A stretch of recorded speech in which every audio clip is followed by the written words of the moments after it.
Bonjour à tous, chers amis. Continuons à prier pour la réussite de nos soldats, si Dieu veut qu'on n'entende que des bonnes nouvelles, partout où ils se trouvent, et la protection de notre peuple en Israël. Continuons avec ces cours de Torah et la Torah qui peut pouvoir nous donner de la force.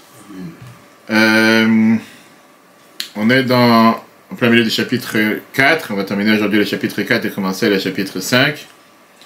Et on voit aujourd'hui la suite, ce qu'on a vu la semaine dernière depuis le départ, qui était la différence entre le Shem Hashem et Shem Elohim, qui était le fait que le nom de Dieu c'est quoi? C'est Shem Eshumagen, comme le soleil et la protection. Et ce soleil et cette protection, c'est quelque chose qu'on a besoin d'avoir les deux. Pour pouvoir bénéficier de la parole de Dieu sur terre, on est obligé d'avoir ce qu'on appelle la protection qui est le Shem Elohim, qui vient limiter, c'est pas seulement limiter, c'est surtout canaliser, faire en sorte qu'on puisse profiter, qu'on puisse en bénéficier. Parce que sinon, on ne pourra pas en bénéficier automatiquement. C'est un chesed, c'est une bonté qui est inabordable, qu'on ne peut pas l'avoir. On avait terminé la semaine dernière, on peut voir les 2 semaines sur etora.fr, avec le fait que c'est la raison pourquoi on a les Asara Ma'amarot. La Parasha Bereshit, on a vu comment Dieu a créé le monde avec les 10 paroles, et qu'à travers ces paroles, c'était justement pour concentrer, pour limiter, pour faire descendre cette divinité sur terre, et l'abondance avec laquelle Dieu a créé le monde, que sans ces paroles, on n'aurait pas pu en bénéficier. Et donc, au final, on a dit qu'on va comprendre, et c'est ce qu'on va voir aujourd'hui, comment ça se fait qu'à chaque fois on dit « Vayomer Elohim ». Chaque fois qu'on a parlé de la création du monde, on dit que Dieu, il a dit, pourquoi on ne dit pas Vayomer Hashem, le tétragramme, qui est le Yud Ke Vav Ke, qui est le premier nom, le nom le plus important du nom de Dieu. Parce qu'on a dit que mettre la lettre à l'intérieur, mettre la lumière divine à l'intérieur des lettres, c'est une contraction, et cette contraction peut être seulement du nom Elohim et pas du nom Havai. Mais on va expliquer, d'après le nom Azaken, il va t'expliquer pourquoi, d'après la Kabbale, on voit que les lettres arrivent de la Gvura, qui veut dire la dureté et la rigueur et pas la bonté. C'est quoi la voix? Une voix qui sort de quelqu'un, en général, il y a une seule lettre, c'est le He. Ça, c'est ce qu'on appelle la voix, d'accord? Qui sort des poumons. Quand tu regardes un enfant qui ne sait pas encore exprimer les lettres, il y a ou le Aleph ou le He. C'est des lettres, on va dire, brutes, rien d'autre. Pour que cette lettre devienne 22 lettres, d'ordre alphabétique, on a besoin de décomposer ces lettres avec les 5 moyens par lesquels on s'exprime à travers la bouche, qui est la gorge, le palais, la langue, les dents et les lèvres. On sait très bien que dans les lettres alphabétiques de l'alphabet, de l'hébreu, tu as les lettres Acha, qui sont le Aleph, le Chet, le He, le Ain, qui dépendent de la gorge. Du palais, c'est le Gimel, le Yud, le Chaf et le Kuf. De la langue, le Dalet, le Tet, le Lamed, Nun et Tav. Des dents, Zain, Shin, Samer, Tzadik. Et des lèvres, Boumab, qui est le Bet, le Vav, le Mem et le P. Maintenant, de pouvoir décomposer et séparer ces lettres, ça s'appelle une contraction, une limitation, qui se limite par ce qu'on appelle la Gvura, l'aspect de rigueur. Pourquoi? Parce que c'est fixer, canaliser, limiter ce A qui veut rien dire et le contracter pour exprimer une lettre. Quand tu as par exemple 2 personnes qui vivent dans la même cour et tu veux délimiter, qu'on appelle ça, il y a le partage de copropriété, tu fais une séparation pour pouvoir faire la limite de chacun où il doit habiter. Le 2e jour de la création, qu'est-ce qui s'est passé qui exprime aussi la Gvura le lundi, le jour de la rigueur? On dit que Dieu l'a créé, c'est Rakia, ce ciel qui vient séparer Ben Maïm la Maïm, entre un ciel, entre les eaux d'en haut et les eaux d'en bas. Quand tu prends la voix brute et tu la divises à 22 lettres, c'est ce qu'on appelle une contraction qui a plus à faire avec la Gvura que le Chesed. Comme une contraction tout court pour une femme qui accouche. C'est pour ça que c'est écrit dans la Kabbale que les Chamesh Motzaot appellent les 5 manières d'exprimer à la bouche, la parole, viennent des Hegvurot, 5 différentes forces de rigueur, différents aspects de rigueur. Pour que le rôle, et pour ça il t'explique, par exemple, que les 5 lettres finales qu'on a dans l'alphabet, le même, il y a même final, le Nun final, le Tzadik final, le P final, ce qu'on appelle le P sophite et le Fe final, et le Chaf, pardon, leur rôle, c'est de fermer, de terminer un mot. Et ça, c'est l'idée de la Gvura, de contracter, limiter, et c'est comme ça que ça peut s'exprimer.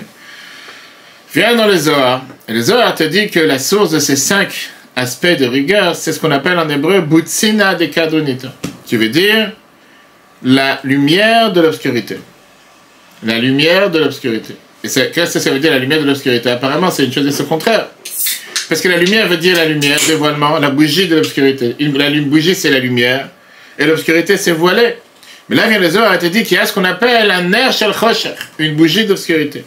Il y a la bougie, ça veut dire il y a une expression de la force divine qui est très élevée. Mais cette force ne peut pas s'exprimer en tant que lumière, parce que la lumière est trop puissante. Et comment elle s'exprime? À travers l'obscurité, le voilage. Ça veut dire que le fait que parfois Dieu s'exprime avec la rigueur, c'est aussi une manière de pouvoir exprimer la volonté de Dieu sur terre. On dit que chaque personne en général s'exprime avec la parole. Mais il y a des fois qu'un silence peut venir exprimer beaucoup plus que ce que la parole peut exprimer. Et on appelle ça dans le monde avec un silence qui parfois est tranchant, un silence qui parfois tu dis rien, mais on comprend que tout de ton silence que la personne, qu'est-ce qui veut s'exprimer. C'est quand, par exemple, quelqu'un ne peut pas s'exprimer avec la parole. On a vu ça dans la Torah, avec Aaron, quand il a perdu ses 2 fils. La Torah nous dit que la meilleure des choses, qu'est-ce qu'il a fait? Vaïdom à Aaron. Aaron s'est tué. Parce que parfois, dans la vie, au lieu de s'exprimer, il vaut mieux se taire. C'est aussi une manière de s'exprimer. Viens, la Moazak te termine le chapitre 14, en te disant, au final, soit la tribu de rigueur, soit la tribu de bonté, les deux sont des manières comment Dieu agit sur terre. Et ça vient de ce qu'on appelle ce degré qui est appelé Atikyomin, qui est un degré très élevé, qui ressemble, Atikyomin, ça veut dire celui qui a devancé les jours, celui qui a devancé le temps. Atik veut dire quelque chose comme antique, ancien. Dans la Kabbale, ça fait allusion à ce qui s'est passé avant même que le monde a été créé, avant même qu'il y ait les 7 jours de la création. Un niveau très élevé. Si on récapitule la fin du chapitre 14, on a appris comme quoi le nom Elohim vient voiler, vient cacher la présence de Dieu sur terre. Ces deux noms, c'est des noms divins. Et on ne comprend pas exactement comment ils agissent. De la même manière qu'on ne comprend pas comment le nom Havaï et le nom le tétragramme vient créer l'existence du néant, on ne comprend pas comment le nom Elohim vient voiler sur le nom Havaï. Mais néanmoins, ce qu'on sait, ce qu'on comprend, c'est que le voilage fait partie de l'expression de Dieu, comme on l'a vu la semaine dernière, En Gvurotav. Que la manière comment Dieu s'exprime, parfois, c'est en ne s'exprimant pas, en voilant sa présence, en donnant la possibilité, justement, à l'être humain d'exister, et même parfois s'exprimer contre Dieu. C'est tellement d'actualité parce qu'on a commencé le cours, la dernière fois, tout au début, le chapitre 14, avec le meurtre de Rabbi Akiva. Et on a posé la question, on a demandé qu'est-ce que ça veut dire que les élèves de Rabbi Akiva ont demandé à Ad Khan, comment c'est possible que Rabbi Akiva, il a été un des martyrs, comme ça, tué. Pourquoi Dieu n'a pas répondu à la fameuse question de Moshe? Et pourquoi Dieu il a dit, si jamais quelqu'un d'autre il ose parler, il va transformer le monde entier en eau, le déluge, etc. Et c'est tellement d'actualité parce que les gens ils te disent, mais est-ce qu'on a le droit de poser des questions sur Dieu? Comment Dieu a pu laisser faire une telle chose qui s'est passée ce Shabbat noir, Simchat Torah? Et la réponse qu'on donne dans tous les cours, si Dieu veut, comme j'ai dit demain soir à une conférence à Paris, on n'est pas les premiers à demander une question pareille. À travers tous les temps, dans la Torah, on n'arrête pas de parler qu'Abraham, il a eu de telles questions, Moshe, il a eu de telles questions, tout le monde a posé ces questions. La réponse, elle est avec un merveilleux exemple. Et l'exemple, c'est d'un roi qui aimait beaucoup le travail d'un ouvrier, d'un couturier qui était très spécial. Il lui a donné plusieurs tissus pour lui faire de très beaux habits. Les autres couturiers étaient tellement jaloux. Et ils ont dit au roi que le couturier, il vole des morceaux ou les restes, quand tu fais un costume, des restes, des chutes, à la place de les rendre au roi. Le roi, il a dit, va tester le couturier. Il a dit au couturier, cette fois-ci, j'ai un grand défi. Fais-moi un grand costume ou un grand manteau d'un seul morceau de tissu carré, sans couper le morceau et sans laisser des chutes. Le roi, il savait très bien que c'est impossible de faire une chose pareille, et que si le couturier va venir et dire il n'y a pas de chute, ça veut dire que c'est un voleur. Il a certainement coupé des morceaux, il a gardé pour lui, c'est un tissu très cher, etc. Passe un long moment, et le couturier il amène le costume au roi. Le roi lui demande est-ce qu'il y a des chutes? Et le couturier dit que non, j'ai fait ce que le roi m'a demandé. J'ai fait le costume d'un seul morceau, en une seule pièce, comme la menorah, un bloc d'or, une seule pièce sans chute. Le roi lui dit, t'es un menteur. Parce que c'est impossible qu'il n'y ait pas de chute. Tu es en train de voler quelque chose. De là, c'est une preuve que tu es un menteur, et pour ça, il faut que peine capitale te tue. Le couturier demande au roi, avant de me tuer, laisse-moi avoir un dernier souhait. Le roi dit, qu'est-ce que tu veux? Il lui dit, donne-moi le costume ou le manteau avec les ciseaux. Et le couturier commence à ouvrir les ciseaux et il commence à défaire chaque couture qu'il a fait dans le costume. Et là, il voit clairement qu'il a remis le costume en un seul morceau. Il n'a rien coupé. Le roi, il était tellement émerveillé, il a dit, Kol hakavod, bravo. Viens, le couturier, le couturier répond au roi, il fait, mais non, que tu as compris. Par ça que j'ai défait tous les coutures. Peut-être que tu es content d'avoir compris l'histoire, mais tu as perdu le costume. Parce que maintenant, tu n'as pas de costume, tu as un morceau Tu voulais un costume, c'est ce que tu voulais. Maintenant que tu as compris ce qui s'est passé, ben, tu as perdu le costume.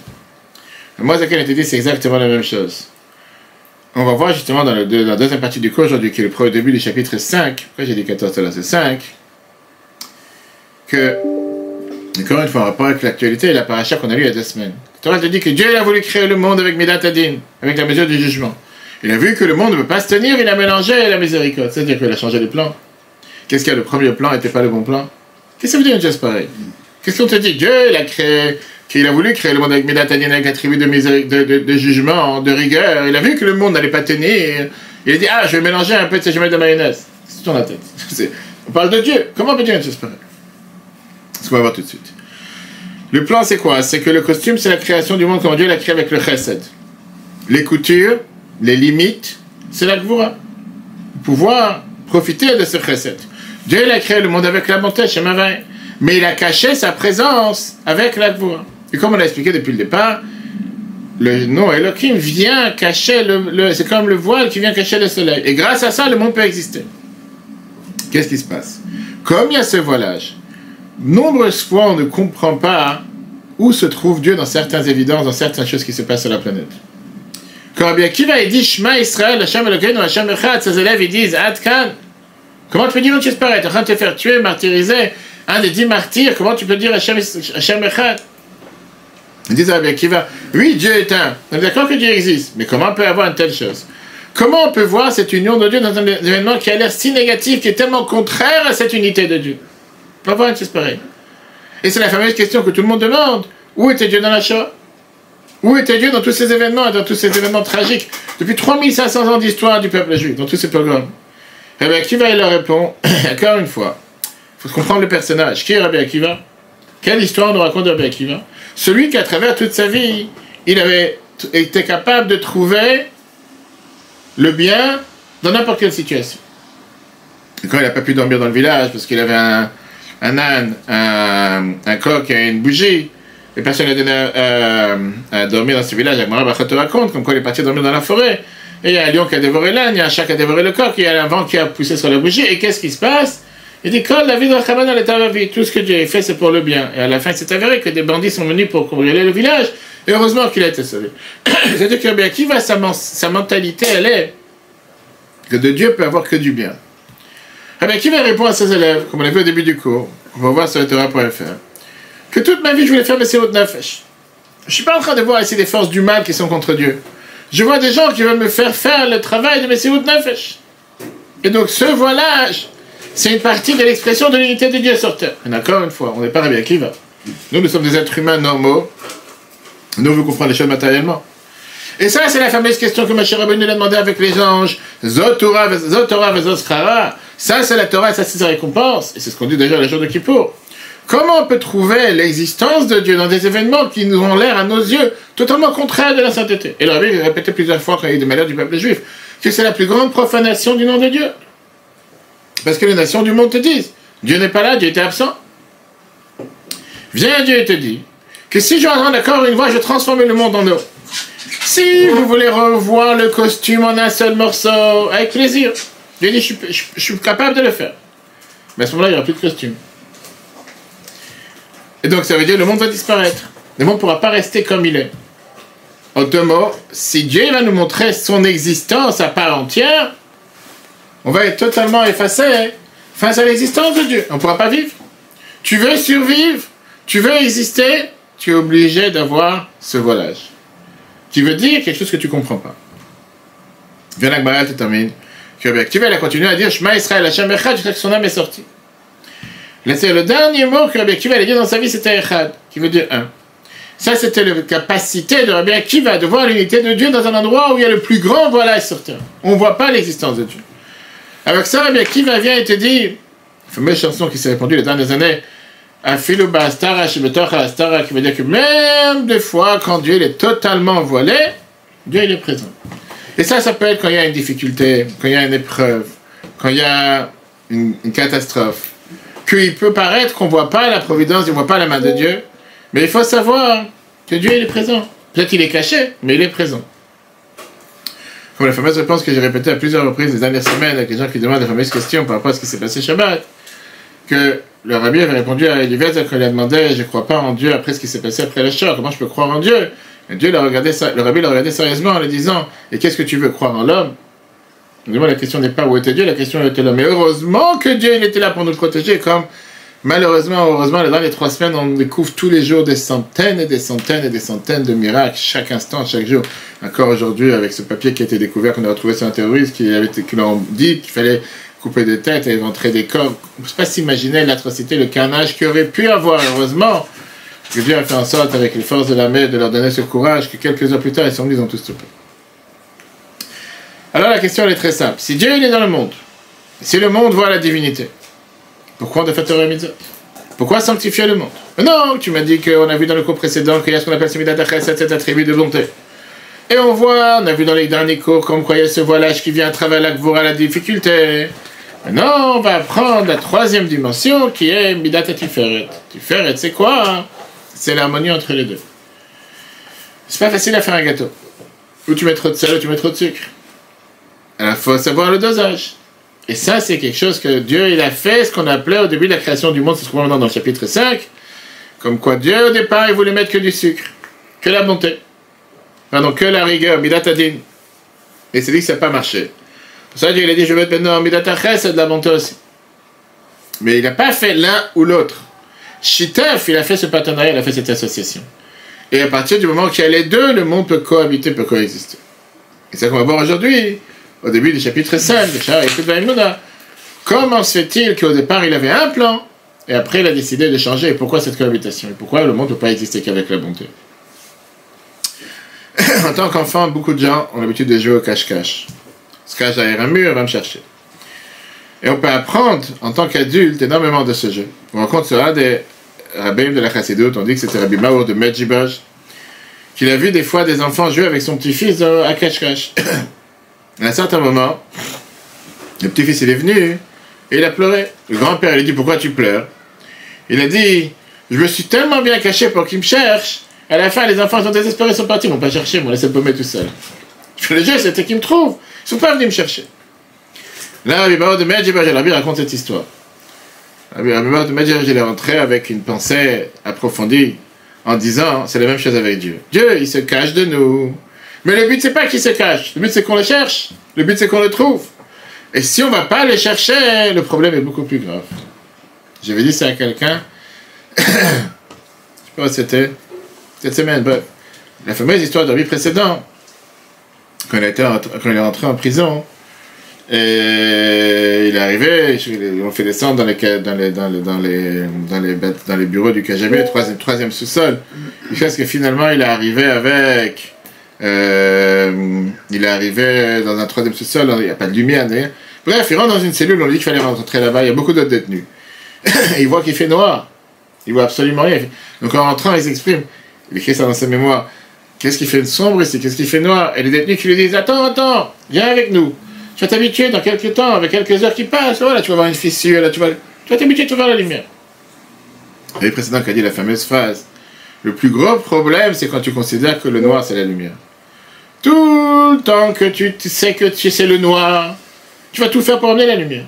Mais quand tu commences à considérer que le noir, c'est la lumière, t'es perdu, t'es paumé, qu'est-ce que je dis? Quand tu commences à considérer que le plus pire des ennemis terrestres que tu as, qui est assis sur ta frontière, c'est ton partenaire pour la paix, laisse tomber, tu vas pas te battre. C'est malheureusement ce qui s'est passé les derniers 30 ans. Ok. Donc on a vu qu'est-ce que ça veut dire le Shem Elohim qui vient voiler le nom de Dieu.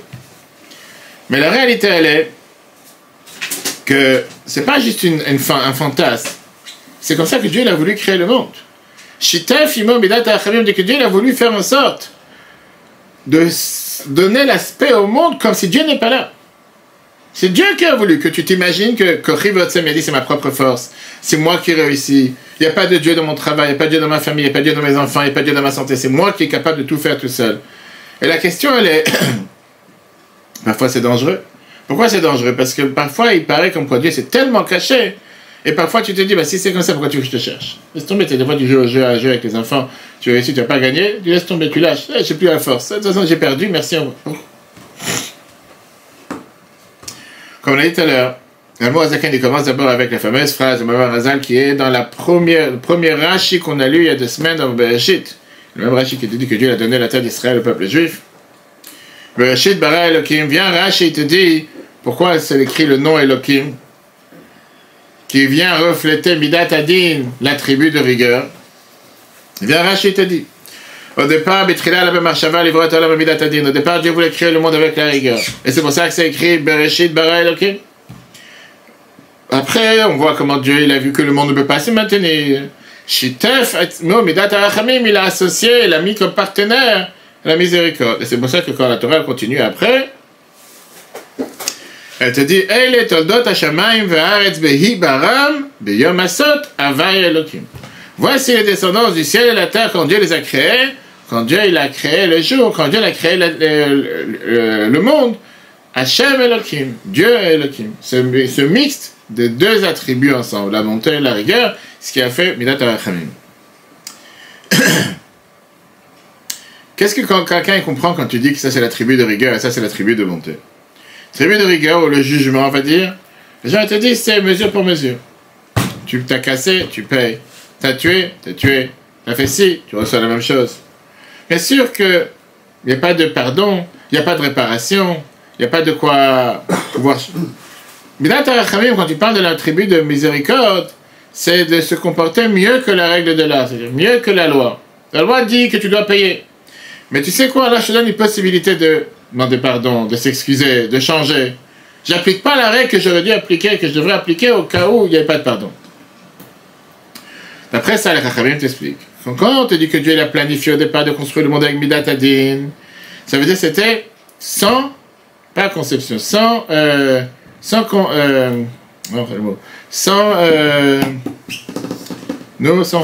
pas concession, oui, sans rien laisser passer.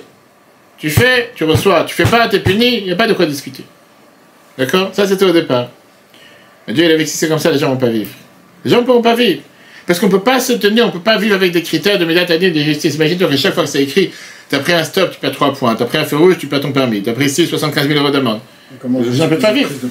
Une seconde, on va finir. N'oublie pas qu'on a passé 1000 ans quand même.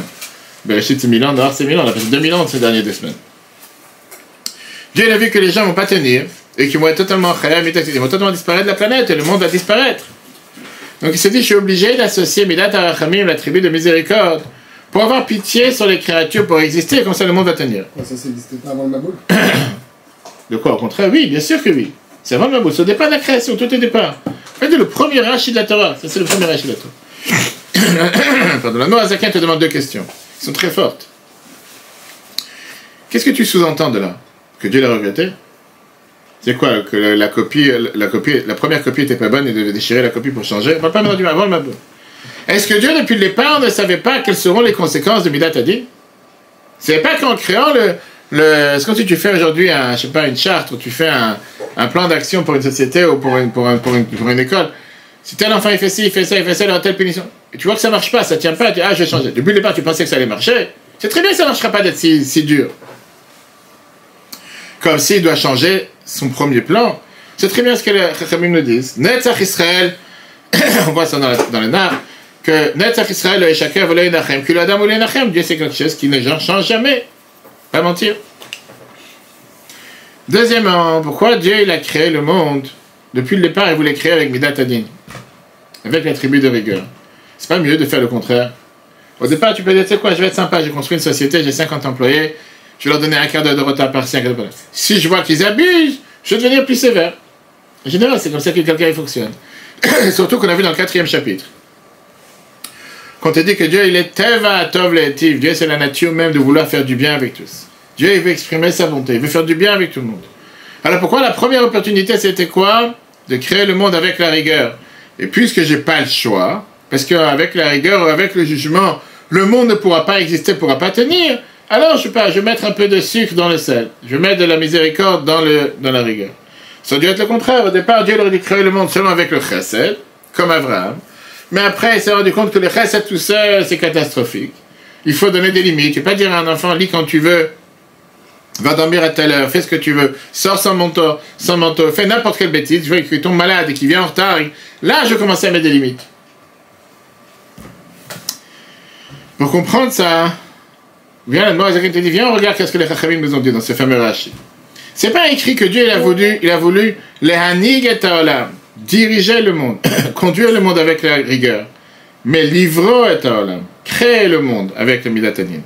Ça veut dire, on parle ici du fait même de la création du monde. Pas que Dieu il a voulu gérer la planète avec rigueur. Tout le monde sait très bien que ça n'aurait pas marché. Et Dieu le savait lui-même aussi. On parle de la création du monde. Qu'est-ce que ça veut dire? Quand on parle de midat hadin, on parle ici, on ne fait pas seulement allusion au jugement, on fait allusion à ce qu'on appelle Midat Akvura, qui veut dire l'attribut de rigueur qui est responsable pour tout ce qui est la contraction de la lumière de Dieu sur terre. Ça, c'est le Tzimtzum. Tout à fait. Tzimtzum, c'est la contraction. Si le chesed, la bonté, c'est de donner sans limite, dévoilement sans limite, de ne pas contracter quoi que ce soit, de toujours dire oui sans limite, viens le din et viens te dire, tu sais quoi, je vais limiter ce que je vais donner. En deux mots, je vais donner seulement ce qu'il a besoin. On a vu ça plusieurs fois l'exemple avec un biberon pour un bébé ou avec n'importe quelle chose. Tu ne peux pas dire, puisque je vais donner à manger, je vais donner par des litres et des centaines. Ça n'a pas marché.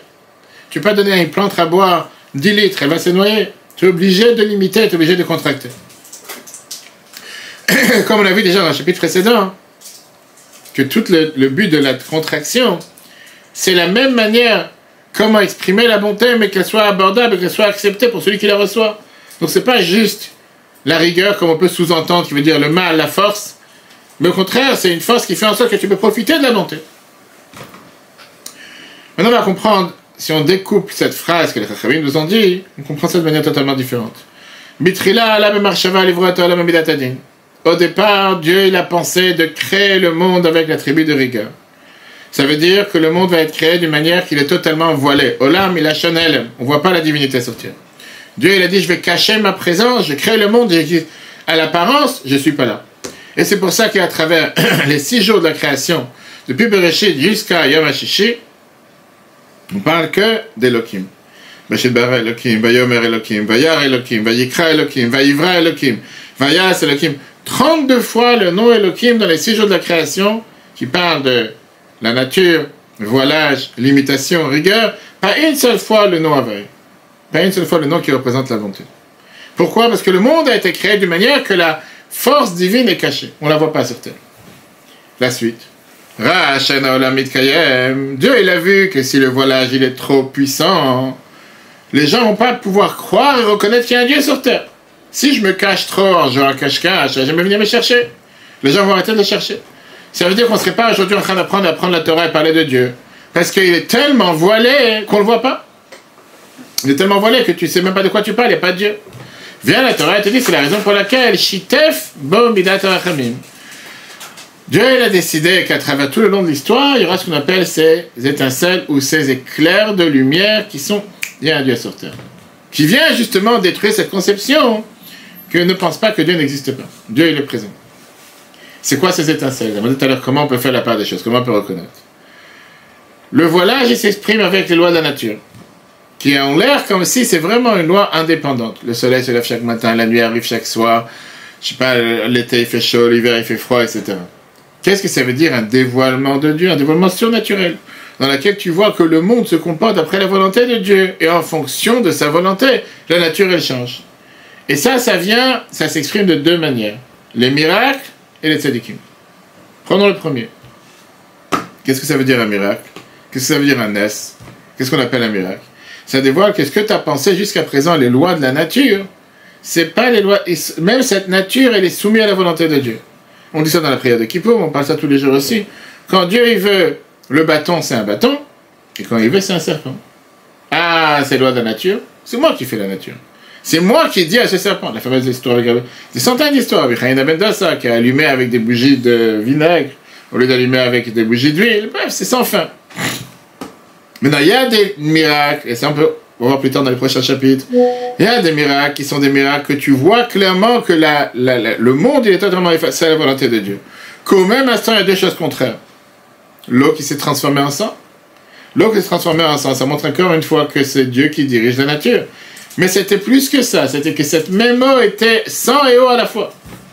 Pour les Égyptiens, c'était du sang, pour le peuple juif, c'était de l'eau.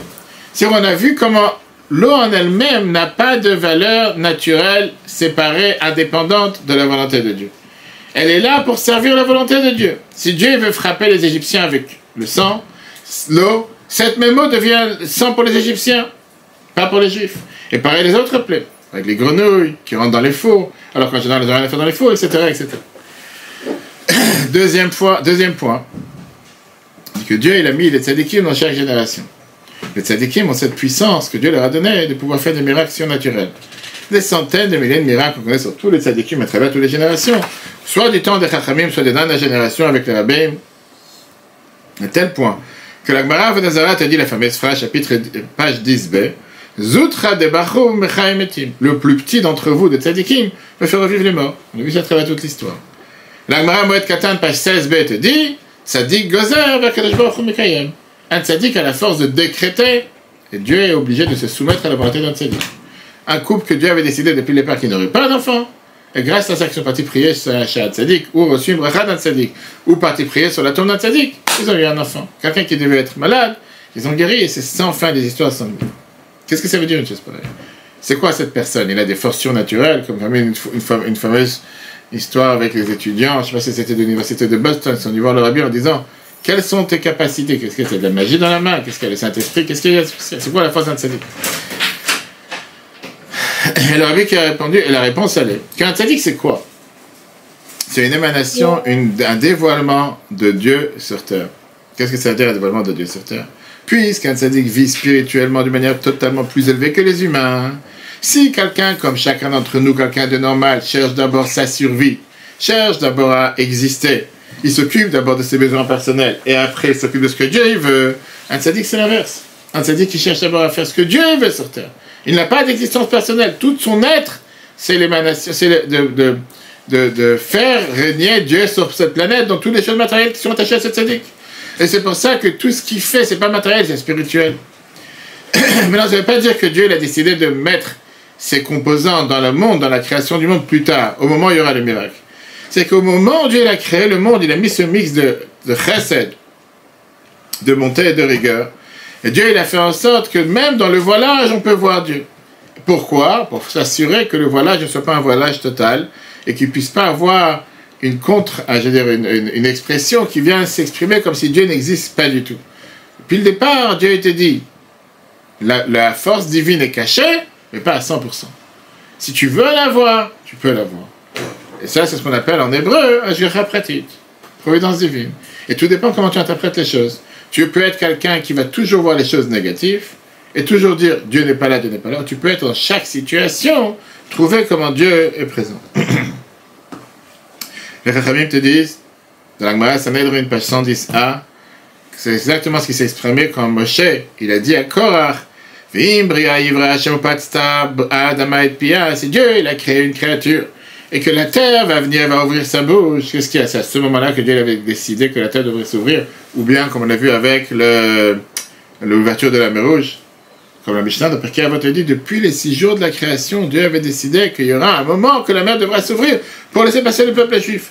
La même chose, c'est pas que Dieu il a fait dévoiler quelque chose de nouveau, mais comme Salomon, le roi Shlomo te dit dans Kohelet, En kol chadash tachat hashemesh. Rien de nouveau, tout était planifié, Dieu a tout planifié. C'est que depuis le début de la création du monde, Dieu a donné la possibilité et la capacité à la terre de devoir s'ouvrir. Dans le Midrash Rabbah, on te dit clairement, Kriyat Yam Souf, par rapport à l'ouverture de la mer Rouge, Vayashav hayam le'etano, la mer est revenue à son état. Quel état? Les Chachamim te disent, Nao Arishon, sa première condition. C'est que depuis le départ, quand Dieu a créé la mer, il a fait avec elle une condition qu'il va venir un moment où elle devra s'ouvrir pour le peuple juif. Et donc ça fait partie de la nature de la mer. Sauf que Dieu la garde. Alors la question qui est demandée. Si le monde, il a été créé depuis le départ avec un voile, on dit tout à l'heure que tout ce qui est la création du monde avec le nom Elohim. Le voilage du nom de Dieu. Avec cette mida de din qui est la rigueur, la force. Comment tout d'un coup peut se positionner, peut paraître le dévoilement de Dieu par midat harachamim, l'attribut de la miséricorde. Ils sont contradictoires. C'est ou la rigueur ou la miséricorde. Tu ne peux pas avoir les deux ensemble. Et c'est pour ça qu'il faut comprendre qu'est-ce que ça veut dire midat harachamim, qu'est-ce que ça veut dire cette miséricorde. D'un côté, tu penses que rachamim c'est ce qu'on a vu depuis le départ, le chesed. La bonté et miséricorde c'est la même chose. Et là, le mot va t'expliquer que c'est faux.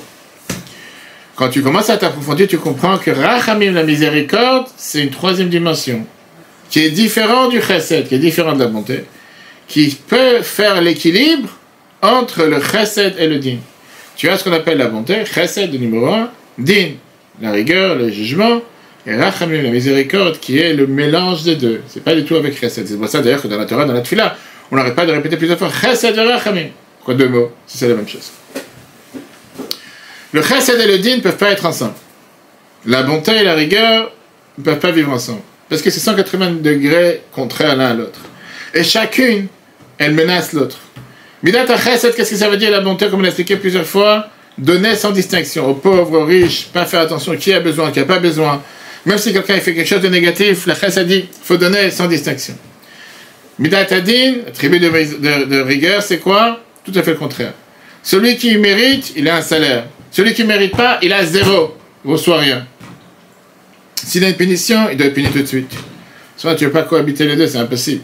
D'un côté, tu veux donner, l'autre, tu veux pas, ça ne marche pas. Ça. Si tu vas agir avec le chesed, avec la bonté, il n'y a pas de din. Si tu veux agir avec, tu veux être têtu et agir avec la dureté, il n'y a pas de chesed, il n'y a pas de bonté. Vient la troisième approche, qui est l'approche de Yaakov, qui est l'approche qu'on doit tous avoir, Bnei Israël. On ne peut pas maintenant envers des terroristes, que Dieu nous en préserve, pas de ça. Les gens, des fois, ils ont des imaginations tordues. Vient la troisième approche qui te dit Midat harachamim, qui veut dire, je suis d'accord, l'autre il ne mérite pas. Je ne dois pas lui donner. Il est venu en retard, cet employé, l'enfant il est venu en retard en classe, il ne mérite pas. Mais de l'autre côté, il a une difficulté. Et puisque c'est comme ça, je vais agir avec lui plus haut que la règle de l'art, et qui veut dire, je vais avoir pitié sur lui et je vais l'aider, malgré sa difficulté. Et ça, c'est ce qu'on appelle Midat harachamim, l'attribut de miséricorde, donne la capacité et la possibilité au chesed et au din, au jugement et à la bonté de cohabiter ensemble. Elle est d'accord d'un côté de la partie du chesed qui dit qu'il faut donner. De l'autre côté, elle est d'accord qu'on ne peut pas donner sans distinction, ce que chesed aurait voulu. Seulement celui qui a besoin, il faut avoir pitié sur lui. De l'autre côté, elle est aussi d'accord avec le din, le jugement qui dit que celui qui ne mérite pas, il ne reçoit pas. Mais de l'autre côté, elle est d'accord avec le chesed, qu'il faut pardonner, lui donner, parce qu'ici, il y a des circonstances particulières. Et donc, elle fait le mélange de deux. Et c'est pour ça que Midat harachamim, la tribu de miséricorde, est aussi appelée Midat ha-tiferet, la tribu de l'harmonie. Pourquoi? Qu'est-ce que ça veut dire l'harmonie? Tiferet, c'est aussi du mot yofi, beauté. La beauté, tu la reçois quand tu as des couleurs mélangées. Tu n'as pas que du noir, un mur noir, qui est moche, ou un mur blanc, rien de spécial. Quand tu as un mix des deux, tu commences à avoir quelque chose qui a du goût, qui est différent. Chesed et din, bonté et rigueur, sont deux attributs, deux éléments qui sont totalement contraires. Viens le tiferet et viens rattacher les deux ensemble. Maintenant, on comprend la phrase que les Chachamim ont dit au départ, dans la Gemara, quand Dieu a créé le monde, Shitef bo midat harachamim. Il a associé l'attribut de miséricorde. La bonté et le jugement et la rigueur ne peuvent pas s'exprimer au même instant. Parce que le dévoilement de la bonté annule le voilage de la rigueur. Le voilage et la rigueur annulent le dévoilement de la bonté. Dieu il a mélangé midat harachamim, troisième attribut qui est la miséricorde, qui vient se mélanger dans la nature et qui ne va pas totalement annuler le voilage qu'il y a dans le monde et qui ne va pas non plus annuler le monde. Il va faire que le monde peut exister. Le Rabbi il explique avec ça, de là on comprend pourquoi on a tellement de miracles à travers notre histoire qui sont habillés dans la nature. Le miracle de Purim, par exemple. Et pourquoi on ne fait pas attention aux miracles qui sont surnaturels. On va voir après. Les miracles qui sont surnaturels, c'est les miracles de chesed. La nature, c'est le din, le jugement. Les miracles qui s'habillent dans la nature, c'est des miracles qui font partie de Tiferet, qui associent les deux ensemble. C'est pour ça que ces miracles sont beaucoup plus importants. Le problème, c'est qu'on a beaucoup plus de mal à les réaliser. Pourquoi ils sont plus importants? Parce qu'il te dévoile comme quoi la nature elle-même, elle agit pour Dieu. Elle n'est pas séparée de Dieu. Les miracles surnaturels te montrent la force infinie de Dieu, mais ça brise la nature. Donc ça te dit qu'ils ne sont pas aptes à vivre avec la nature, pour ça il faut casser la nature. Un miracle habillé dans la nature, ça te montre que Dieu donne la possibilité à la nature d'exister, et en même temps il te montre comment il est présent dans cette situation qui paraît naturelle, mais en réalité surnaturelle. Tu peux très bien voir comment la Megillah, le nom de Dieu est totalement voilé, il n'existe même pas, il n'y a pas mentionné une seule fois, et il n'y a pas de Dieu. Mais tu peux voir comment, si tu veux réaliser avec une autre manière, comment depuis le début de l'histoire jusqu'à la fin, Dieu orchestre les plans pour faire en sorte que la finalité soit de cette manière-là. Après, c'est à toi de décider. Tu peux très bien dire Esther, Milachon Aster, Astir, qui veut dire que Dieu est totalement volé, ou tu peux dire non. Au contraire, Dieu il est caché, il est présent, mais il est présent d'une manière qui veut que toi tu le dévoiles. On raconte ce Chizkia, que le prophète Ishaïa est venu le voir avec une prophétie en lui disant qu'il va mourir parce qu'il ne s'est pas marié. Il ne voulait pas avoir d'enfants. Chizkia, il a dit pourquoi je ne me suis pas marié? Parce que je savais que j'allais avoir des enfants rachats, des terroristes. Qu'est-ce que je vais avoir des enfants pareils? Viens, la fameuse phrase que Ishaïa lui a dit, qu'est-ce que tu te mélanges dans les plans de Dieu? Toi, tu sais ce que Dieu a prévu pour toi. Parce que tu as vu quelque part. Arrête avec tes bêtises. Chizkia, il a dit, ok, tu sais quoi, j'ai envie de me marier avec ta fille, la fille d'Ishaïa. Ishaïa lui a dit, le décret, il a déjà sorti sur toi. Dieu a déjà décidé que tu vas mourir, tu vas mourir. Pourquoi? Parce que tu n'as pas voulu te marier. Chizkia a répondu, Kalei ne voit traverser. Termine ta prophétie et sors d'ici. Pourquoi? Ça va devoir arrêter avec tes bêtises. Il dit ça à Ishaïa. Pourquoi? Parce qu'il lui dit que le Koubal Nimi Betavi Abba, j'ai reçu de la maison de mon grand-père David Amelech, le roi David, que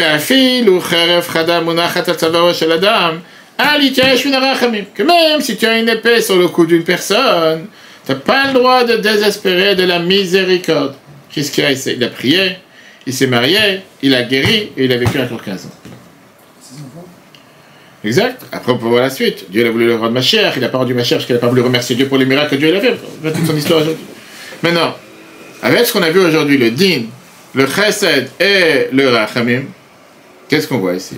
On peut comprendre ici le dialogue. Rachamim, c'est Tiferet. Rachamim, c'est Tiferet, il y a la miséricorde. Yishaya a dit à Chizkia, Midat Adin a décrété une axéra, un décret, il n'y a aucun moyen de t'en sortir. T'es fichu, comme on dit en bon français. Tu peux rien faire. Dieu a décidé que tu partes de ce monde, rien faire. Viens Chizkia, il dit, même une épée sur le cou de quelqu'un qui veut dire l'épée de Midat Adin, même si elle attribue le mauvais décret, j'ai pas le droit de désespérer de la miséricorde. Parce que le fait de demander la miséricorde, ça fait en sorte que Midat Adin, il va devoir se mélanger, devoir ce qu'on appelle s'équilibrer et agir l'ifni mishurat adin. Qu'est-ce que ça veut dire l'ifni mishurat adin? Mieux que la règle de l'homme, mieux que lui, la loi dit clairement qu'il ne doit pas vivre. Ok, ça c'est la règle. Mais viens, et ça ne prend pas besoin de chesed. Viens la rachamim et dit, tu sais quoi, je suis d'accord, mais on va faire une autre chance. Il aura une dernière chance. Rabbi t'explique, c'est le même composant qu'on trouve chez un tzaddik. Comment tu trouves ce mix? Encore une fois, on parle du Rabbi quand j'ai eu la chance de vivre avec le Rabbi des dizaines d'années. 90 ans, debout pendant 8 heures, sans manger, sans boire, des milliers de personnes qui parlent. Et au final, c'est aussi un corps. C'est aussi un être humain. C'est pas un an, c'est pas un morceau de spirituel. La presse, c'est que malheureusement, il est tombé malade, mais la presse, c'est que malheureusement, il a eu cette main. Comment tu associes les deux? Comment tu peux comprendre les deux? Et la réponse que le Rabbi te dit par rapport à un tzaddik, c'est qu'un tzaddik, sa neshama, elle est surnaturelle. Mais elle est surnaturelle, mais elle est habillée dans un corps naturel. Donc il peut agir sur son corps avec des forces surnaturelles, mais limitées dans un corps. Et c'est pas pour rien que le Zohar te dit qu'un tzaddik qui a quitté ce monde, il est beaucoup plus présent dans ce monde que de son vivant. Parce qu'il n'a plus cette limitation de cette enveloppe corporelle qui vient le limiter. La réalité, c'est qu'un tzaddik, il est vivant sur terre. Avec toutes les qualités et tout le bienfait de cette tzaddik, malheureusement, il ne peut pas agir 24 heures sur 24, 7 jours sur 7, il est aussi limité. Alors que quand il n'est pas sur terre, il est limité. Regardons le début du premier chapitre. Premier paragraphe du chapitre 5. Perek Hei Veine Alze, sur ce qu'on vient de dire. Cette contraction de la lumière de Dieu. Ambro, Batenouzi Chadam Livracha, les Chachamim nous ont dit. Butri, la même marche au départ, Dieu a pensé, livre-toi la Mamidat a dit. Au départ, Dieu a pensé créer le monde avec, comment on appelle ça, avec la tribu de rigueur, le jugement. Rachan Olam Mitkayem. Il a vu que le monde n'allait pas se tenir, pas exister. Shitef B'Midat HaRachamim. C'est le premier Rashi de la Torah qu'on a vu il y a 2 semaines. Il a associé avec Midat HaRachamim, la tribu de miséricorde. Dehainu. Le Morazakin t'explique. Comment ça s'exprime? Beit Galut et le Kut à l'Edet Tzadikim, le dévoilement de la divinité de Dieu par les Tzadikim, Verotat ou Moftim, et les miracles qu'on voit dans la Torah. On termine avec cette merveilleuse histoire que la Gemara Choulin nous raconte page 7a. Rabbi Pinchas ben Yair, qui était le gendre de Rabbi Shimon bar Yochai. Il est parti une fois faire la mitzvah d'aller libérer des prisonniers. Il est arrivé à un fleuve qui s'appelait Guinaï. Il lui a dit Guinaï Anar, Guinaï fleuve, Chalok li mimecha ve'vabach. Ouvre tes eaux que je puisse traverser. Il n'avait pas de bureau de sauvetage, comme ça à l'époque, il n'y avait pas de bac. Viens le fleuve. Maintenant, Tosfot au passage, la Gemara te dit que c'est pas le fleuve qui a parlé avec Rabbi Pinchas ben Yair, c'est où que Rabbi Pinchas ben Yair il a su comment agir avec le fleuve, mais en tout cas c'est une parenthèse. Le fleuve lui a dit, toi tu fais la volonté de ton Dieu, et moi je fais la volonté de Dieu. Toi je sais pas si tu vas réussir, moi c'est sûr que je vais réussir. Viens Rabbi Pinchas ben Yair et dit au fleuve, si tu vas pas t'ouvrir, Gozrani alecha, je décrète chez le Yavor bechamaim l'olam. Il n'y aura plus d'eau dans tu vas t'assécher totalement, il n'y aura plus d'eau dans ce fleuve. Le fleuve il s'est ouvert. Il y avait encore 2 personnes qui devaient passer. Rabbi Pinchas il a décrété que le fleuve s'ouvre, et comme ça le fleuve s'est ouvert 3 fois. Donc moi, raconte cette histoire. Rabbi Pinchas il arrive à l'hôtel. Les gens lui ont donné de l'orge pour son âne, mais l'âne n'a pas voulu manger. Rabbi Pinchas il leur a demandé, est-ce que vous avez fait le maaser sur l'orge? Vous avez prélevé le maaser sur l'orge qu'on doit prélever à chaque fois? Il savait que c'était pas prélevé. Il a prélevé le maaser et l'orge et l'âne il a commencé à manger. Quel est ce débat entre Rabbi Pinchas et le fleuve? Si il a une force surnaturelle, pourquoi le fleuve s'est opposé? S'il n'a pas de force surnaturelle, pourquoi le fleuve s'est ouvert à la fin? Après ce qu'on a expliqué, on peut comprendre facilement. Au départ, Rabbi Pinchas il a parlé au fleuve à la voie naturelle du fleuve, comme si la nature n'a pas de sens. En 2 mots, qu'on était à la Midat HaChesed. Mais c'est avéré que c'est pas si simple que ça, parce que la nature, c'est digne. Non, encore une fois, justement, qui veut dire que cette nature, le din n'existe pas, c'est une abondance. Mais il s'avère que quoi? Que c'était pas une nature naturelle, c'est une nature surnaturelle, naturelle divine. Mais puisque c'était une nature divine qui est limitée, que Dieu a décidé qu'il y a un fleuve, je ne peux pas m'effacer comme ça. Le din décide que je dois exister. Pourquoi tu parce que tu as demandé que je m'efface, je ne vais pas m'effacer. Et puis après, il a réussi parce que Shitef Midat HaRachamim. Il a associé la miséricorde. Dieu l'a donné au tzadikim ce pouvoir surnaturel. C'est-à-dire ce pouvoir qui ne vient pas effacer la nature, qui ne vient pas se battre contre la nature, mais qui agit avec la nature, que la nature se soumette à la force d'un tzaddik. Et donc s'il y a quelque chose dans le monde qui ne veut pas se soumettre à la voie d'un tzaddik, automatiquement il ne va pas respecter la condition pour laquelle Dieu l'a créé, d'avoir mis comme partenariat à la miséricorde. Et Rabbi Akiva il dit, et Rabbi Pinchas il dit, si c'est comme ça, tu n'auras plus d'autres. Si la condition avec laquelle Dieu t'a créé depuis le départ, de mélanger la miséricorde, tu ne veux pas la mettre en application, mais tu as décidé que tu dois exister, coûte que coûte, tu n'existeras plus. On voit que la Kedusha de Rabbi Pinchas, elle a même agi sur son animal, à tel point que d'après la nature, elle mange de l'orge sans se rendre compte, mais là elle n'a pas fait parce qu'ils n'étaient pas prélevés, parce que c'était l'animal de Rabbi Pinchas ben Yair. Du coup, on replace sur Torah.fr. Prions pour nos soldats qu'on entend des bonnes nouvelles pour nos frères et sœurs en Israël. Très bonne journée à tous et Dieu veut la semaine prochaine.